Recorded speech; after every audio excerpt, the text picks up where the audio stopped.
Fala pessoal, tudo bom? Aqui quem fala é Evandro Lima e hoje a gente vai terminar essa parte de Freud, né? Então, se você já gosta desse tipo de material, deixa seu like aí e vambora. Bom, primeiramente um esclarecimento aqui. A parte do sadomasoquismo ficou uma dúvida no texto, já que nos dicionários acabam gerando uma deturpação sobre esse processo com os textos de Freud. No dicionário, sadismo seria sentir prazer com sofrimento alheio. Já para Freud, a partir da fase anal, onde o bebê prende o cocô a fim de controlar os anseios da mãe, entende-se que Freud quer expressar que a partir do controle desse objeto, ele ativamente consegue controlar seu corpo, antes até então determinado como algo natural e incontrolável. Com isso, esse controle estaria associado aos pedidos da mãe sobre esse objeto, gerando sadismo. Logo, o sadismo estaria associado aqui como controle a partir do sofrimento, que seria prender o cocô. Já o masoquismo, no dicionário, seria uma condição pela mudança no estado normal, que consiste na obtenção de prazer, através de sofrimento humano. Mas, para Freud, só é visto nos textos de 1915. Mas esse termo não é freudiano, a qual seria uma perversão sexual determinado por sentir prazer através de sofrimento e dor alheia. Logo, o sadismo estaria associado ao controle, já o masoquismo seria o prazer associado à dor. Um sadomasoquista seria uma pessoa que controlaria uma pessoa e usaria a dor como forma de sentir prazer, pelo menos nos dados esclarecidos pelos textos que eu procurei. Caso você não concorde com esse termo, deixa aí nos comentários o que você acha sobre isso, tá bom? Número 36, ideal do eu. Esse termo foi criado em 1914 para designar a referência do eu, substituindo o narcisismo na estrutura teórica neste contexto. O ideal do eu seria o marco essencial na evolução do pensamento freudiano. Para que se possa manifestar a idealidade, a libido não seria mais objetal. Antes, Freud achava que uma criança seria seu próprio ideal, e após essa renúncia teórica, possibilitando o surgimento de um outro ideal. Claro que não vamos aprofundar aqui sobre isso, porque isso é só um vídeo falando sobre as teorias e técnicas de Freud. Caso você queira um vídeo específico sobre o ideal do eu ou o ideal do ego, como é falado aqui no Brasil, vou deixar um vídeo sobre a diferença entre o ideal do eu e o ideal do ego, explicando cada um deles na constituição do psicanalista Christian Dunker, que até agora, na psicanálise, nos vídeos de YouTube, são os vídeos que eu mais achei mais interessantes relacionados ao tema. Claro que vale a pena ver outras referências, tá bom? E aí você tira suas próprias conclusões. Número 37, recalque. Quando aprendi na faculdade sobre recalque, que aliás foi expressado como um modelo na turma, o nosso ilustríssimo apresentador, o psicólogo Michel Soares, nossa professora na época explicou tirando o nosso apresentador da sala de aula. Com isso, o Michael ficava na porta além da sala do outro lado. Ela analogicamente afirma que Michael estaria no inconsciente e que ele seria o objeto desejante, que talvez nós que estamos no consciente não estaríamos tendo a presença dele na sala. Porém, Michael colocava a cabeça dele na janelinha da porta ou a aparência de seus pés por debaixo da porta, ou até mesmo fazia barulhos querendo entrar. Esse movimento do Michael seria para ela expressar o que a gente vai chamar de recalque. Na linguagem comum, recalque seria recuar ou rechaçar alguém ou alguma coisa. Entretanto, Freud, querendo permear a ideia do inconsciente, muda essa definição, e mais vezes durante a sua construção teórica. É claro que a ideia de recalque nunca foi criada por Freud, mas ele considerava o nome principalmente por causa de suas conversas com Otto Rank, que um dia, mostrando um trecho de um texto de Schopenhauer em O Mundo como Vontade e como Representação, nessa passagem, ele explica a repulsa de admitir algum aspecto penoso na realidade coincide tão perfeitamente como o conteúdo de seu conceito desenvolvido.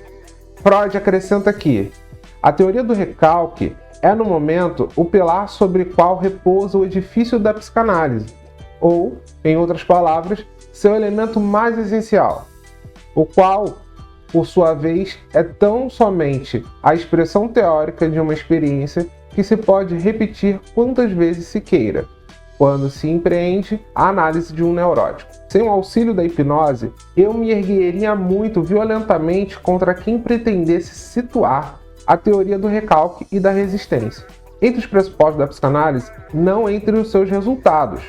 A teoria do recalque é uma aquisição do trabalho psicanalítico. Número 38. Transferência. A transferência, ao meu ver, é a base da técnica freudiana do seu trabalho clínico, antes de qualquer outra base teórica. A transferência, sem dúvida, é o precursor de todo o trabalho psicanalítico, e possivelmente sem isso não há tratamento. O primeiro movimento do surgimento da ideia da transferência foi no caso Anna Orr, onde ela se apaixona por Joseph Breuer, gerando diversas falas, flertes e até mesmo ações que pudessem deixar o psicanalista bastante intrigado, envolvido emocionalmente nesse processo. Breuer só se ligou que aquilo estava além do normal quando Anna Orr alegava estar grávida do psiquiatra, sendo que ele nunca tivera tocado em sua paciente. Esse medo gerado fez Breuer desistir do atendimento clínico, focando em seu casamento, deixando Anna Orr aos cuidados de Freud. Nesse momento, Freud, intrigado com esse amor transferencial gerado pela análise, compreende que essa fantasia gerada pela transferência estava associado a um trauma de alguma forma e que, para ele encontrar suas respostas, ele precisava que a transferência surgisse de alguma forma. Freud descobre então mais dois tipos de transferência. A partir do ódio, que ele vai chamar de transferência negativa, da qual o sentimento de raiva, ódio, frustrações acabam sendo recaídas no psicanalista, o que vai acabar gerando resistências, que eu comentei em outros vídeos e que ainda vou comentar por aqui. E também a partir do sexo, que seria a nossa transferência erótica. Zimmermann aponta que, caso a não gratificação dessa transferência por parte do psicanalista, pode gerar atuações fora do processo, a fim de gerar sentimentos para o terapeuta. Muitas das vezes, uma perversa situação que o paciente acaba colocando o sujeito nessa situação de alguma forma. Número 39. Incorporação. Esse termo foi criado em 1915 para designar um processo pela qual o sujeito faz com que um objeto penetre fantasticamente o interior de seu corpo. Entre outras palavras, gravidez psicológicas, doenças que acredita que tem, até mesmo capacidade genética que ele acredita ter e não tem. São bases desse termo. Número 40. Resistência. Outro termo para designar um conjunto de reações de um analisando que são manifestadas durante o tratamento, gerando obstáculos no desenrolar da análise. Número 41. Luto. Claro que a palavra luto não foi criada por Freud. Em uma forma meio senso comum de se dizer o que luto seria uma perda de uma pessoa. Trabalhando, tô morto. E é claro que quando Freud escreve esse texto, a palavra luto já existia, como um tempo de respeito gerado devido a uma perda ou até mesmo uma prática, respeitando o leito de um doente que estava a vir a óbito, muito comum antes das guerras acontecerem. O famoso luto era uma prática informativa de um médico ou um líder de família que informava as pessoas que alguém estava para falecer e que uma perda tinha um tempo específico para acontecer. Esse luto se estendia principalmente para as viúvas que viviam andando de preto após a morte de seus cônjuges, em respeito à sua morte. No luto freudiano, avalia a inibição e a falta de interesse que ficavam inteiramente esclarecidas pelo comportamento do enlutado em detrimento do seu ego. Freud acredita que somente outro objeto do mesmo suporte emocional afetaria esse luto, a ponto de finalizá-lo. Número 42. Melancolia. Já a melancolia se caracteriza por um desânimo profundamente doloroso, uma suspensão do interesse pelo mundo externo, perda de capacidade de amar, inibição de toda atividade e um rebaixamento do sentimento de autoestima, que se expressa em autorrecriminações e autoinsultos, chegando até a expectativa delirante de punição. Esse quadro se aproximará mais de nossa compreensão se considerarmos que o luto revela os mesmos traços, exceto um. Falta nele a perturbação do sentimento de autoestima. Neste caso, Freud acredita que não existiria outro objeto que poderia suprir emocionalmente o lugar dessa perda, fazendo a melancolia ser muito mais potente que o luto. Número 43. Ego. Infelizmente, por causa da tradução, o termo ego veio para o Brasil nos textos de Freud para identificar a ideia do eu. E em muitos textos, essa palavra surge gerando outra interpretação em seus textos. Com a nova proposta, ele surge na primeira tópica freudiana, abrangida em 1920. Freud contextualiza como uma instância psíquica no texto, como uma segunda tópica. Já nesta tópica, entrando junto com o isso e o supereu, o eu se tornaria em grande parte inconsciente. Nessa segunda tópica, 3 leituras divergem da doutrina freudiana. A primeira destaca um eu concebido como um polo de defesa ou de adaptação da realidade. A segunda mergulha no eu, no isso, determinando por um significante, uma teoria que vamos falar futuramente no Vida e Obra de Lacan. E a terceira inclui um eu numa fenomenologia do si mesmo ou da relação de objeto.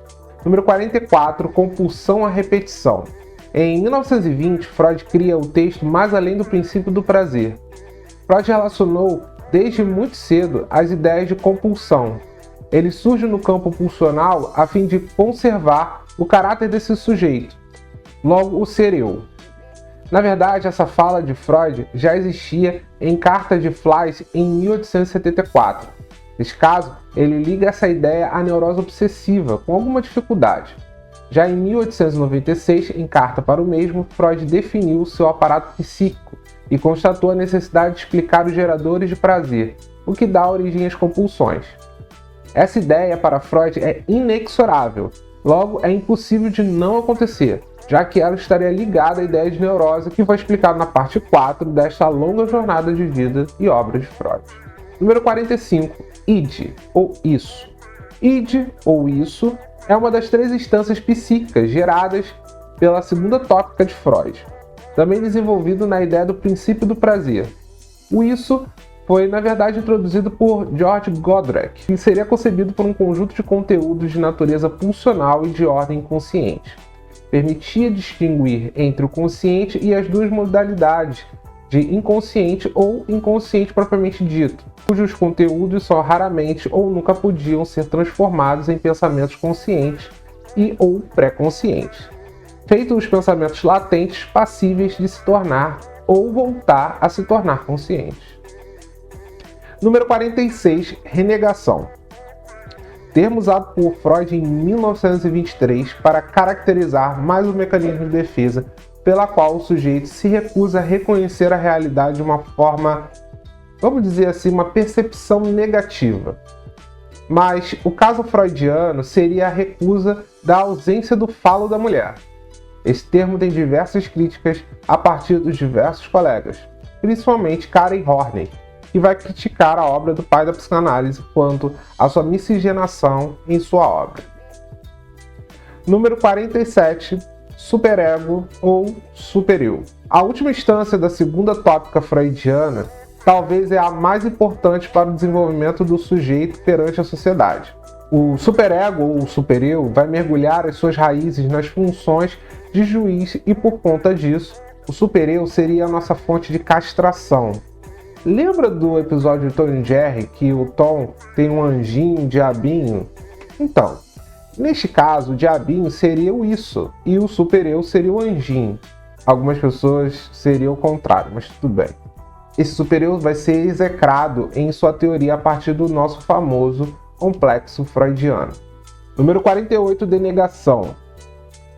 Termo usado por Freud como mais um mecanismo de defesa, esse já analisado nos textos sobre histeria em 1895, porém somente em 1925, em um pequeno artigo sobre negação para um recalque que recai do inconsciente, uma frase marcante demonstra essa resistência seria... Número 49. Complexo de Édipo.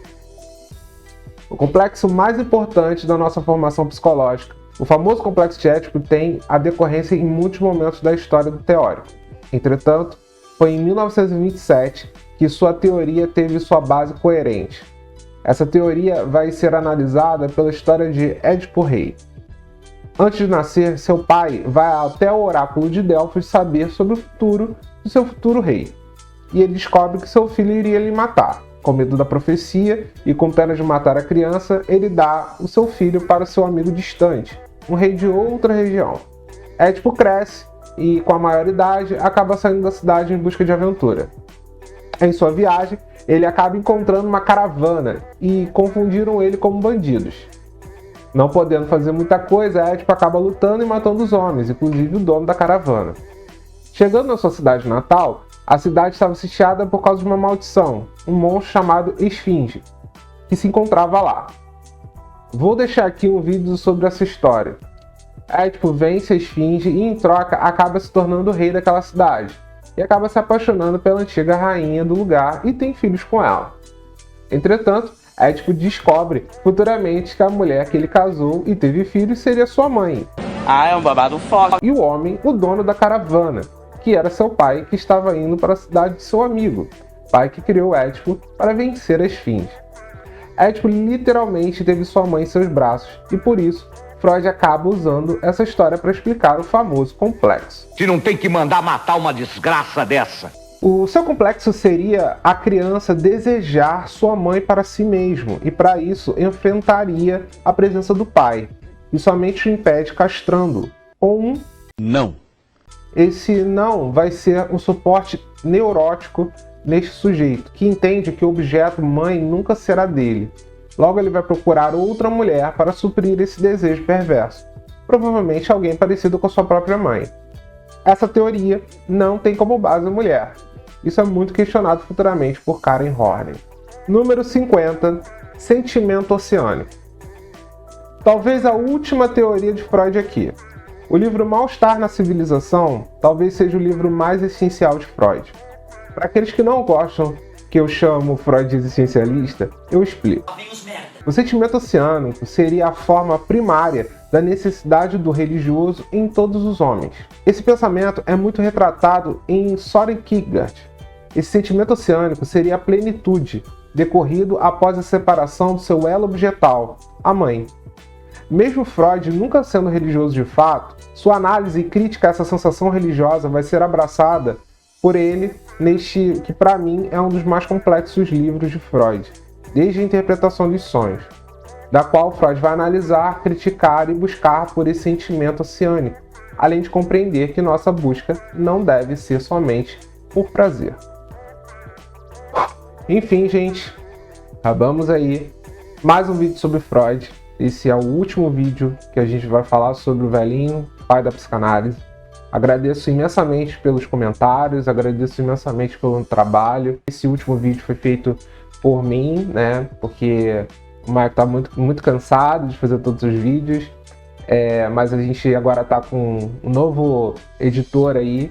Já deixa seu like, comenta, compartilha com seus amigos, colegas de psicologia. E se possível, tá? Se inscreva no canal. A gente está aí com uma boa marca, a gente está querendo chegar aí a 2.000 inscritos. Então, deixe seu like e ajuda a gente, tá bom? Grande abraço e até uma próxima vez aí. Tchau, tchau.